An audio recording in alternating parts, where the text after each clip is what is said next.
Hi, this is Miss Courtney again from Urbana Art and Soul. Today I want to talk about a fun way to create art. It's called artist trading cards.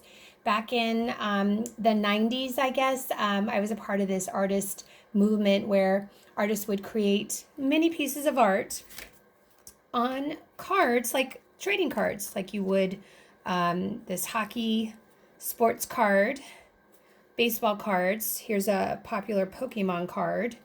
And then here is a playing card. They're all the same size, and that's the one qualification for an artist trading card. They have to be this size, and I think it's about 2¼ by 3½. So artists would either make art on top of these or create art on paper that was the same size. So today we're going to actually make art on paper and then cut it up. This is one that I did really quick, that it's a mixed media piece and it's on the back of one of these playing cards. So you could easily do this. If you have playing cards and you're allowed to use it, ask your parents first. And don't use maybe your brother's or your favorite sports cards because they might get a little mad. So this is how we're going to start. We have a plain piece of paper. This is a watercolor paper, so it's pretty thick. I've gone ahead and I've gridded out the background, and this is the size that you want to divide your paper into. You can use a ruler, or you can take a card.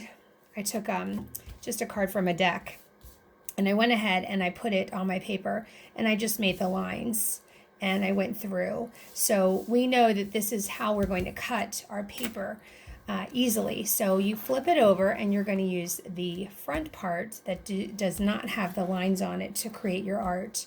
And I'm going to just do a mixed media piece, and then I'm going to cut it apart. Some of my friends from another class, we did this, and when we cut it apart, it created such cool mini pieces of art. So the first thing I might do is use my marker and my crayon to add some markings on my paper. And I'm not really going to think about this too much.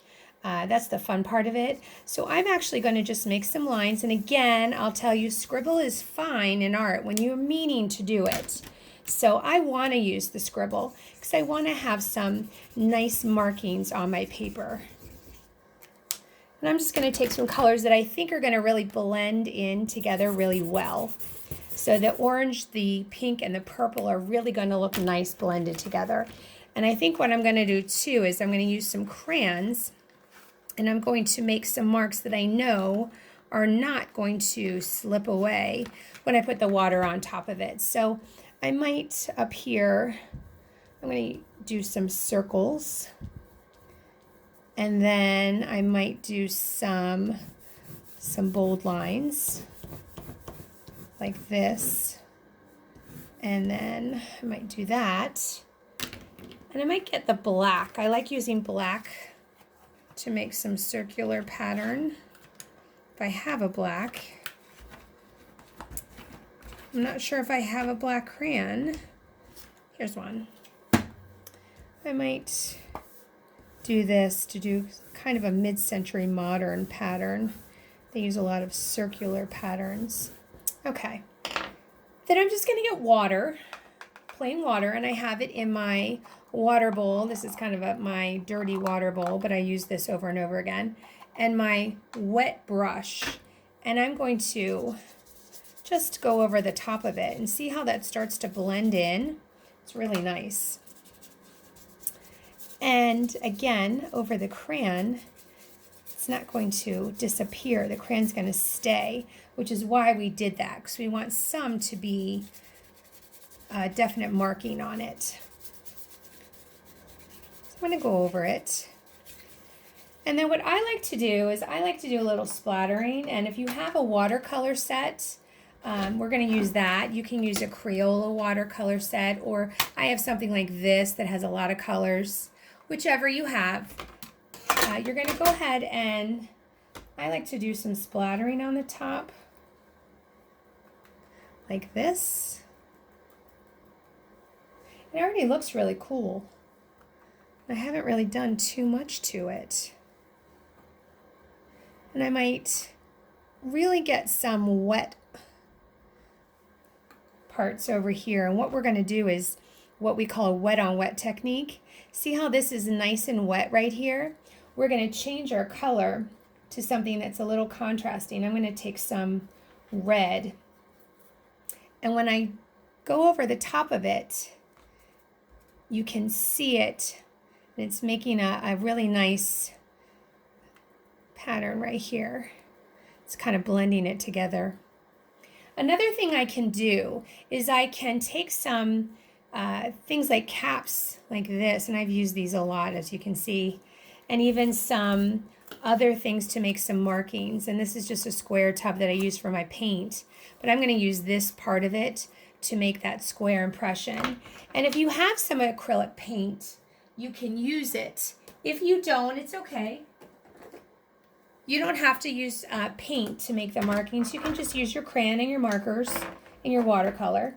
But if you do have paint, and I'm using this craft paint, it's a fluid acrylic, I'm just going to dip my caps into the paint so that it looks like this. And I'm going to go over the top. And I'm just going to make some markings onto it, just to add some interest. And you can change the color if you want. I think I'm going to use that blue tealy color. I really like it. Like that. It already looks really cool. You can also take some heavy paper, or this is a paint chip that I have, and I folded it so it makes a really stiff, hard surface. And I can take my paint, and I'm going to use a yellow. I think I'm going to use it right here, like that.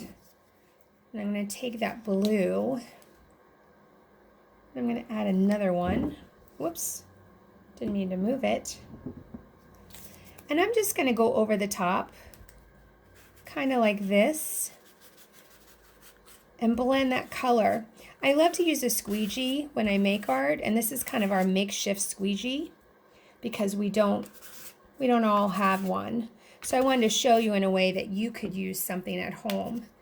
I'm just going to blend it over the top so that I have some color. Now when we do the grid on the back of it, you're going to see that not all of it is filled in. We have this part and this part that we aren't going to use. So I want to make sure that I have this part here and this part here filled in so that when I trade, it's not just white. So I'm going to add some more squeegeeing across the bottom. And I think I'm going to use my black crayon again. I'm going to make some marks like this. I'm not really thinking too much about it. Just adding different texture and color, which is really nice.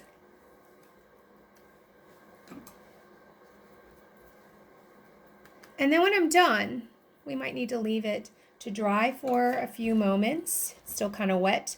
I'm going to turn it over and I'm going to cut it apart, and then I'm going to sign the back, and I will have many pieces of art that I can use to trade with someone else. So you can make a collection. So eventually you can have a bunch of art collected from different artists that you can even save in a book, and then you can keep trading with other people. It's really fun.